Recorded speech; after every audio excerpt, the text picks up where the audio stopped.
সহজে ক্রয় মূল্য বের করা শিখব। এক্সাম্পলে আসা যাক।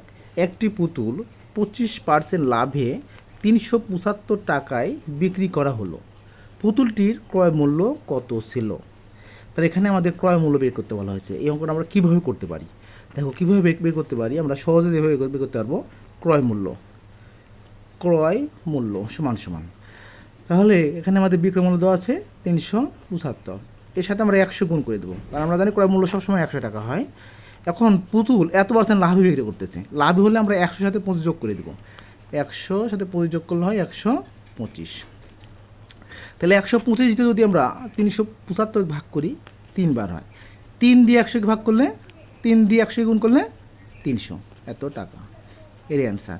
তাহলে পুতুলটির ক্রয় মূল্য 300 টাকা। এই ধরনের আমরা আরও একটা অঙ্ক করি। একটি দ্রব্য 180 টাকায় বিক্রয় করায় 10% ক্ষতি হলো।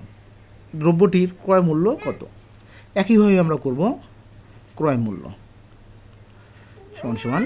তাহলে আমাদের 180 আছে, আমরা 180 লিখব, গুণন সবসময় 100 দ্বারা গুণ করব। এখানে 10% ক্ষতি হচ্ছে, এত টাকা বিক্রি করলে 10% ক্ষতি হচ্ছে, তাহলে আমরা 100 থেকে 10 বিয়োগ করবো। তাহলে 100 থেকে 10 বিয়োগ করলে হয় 90।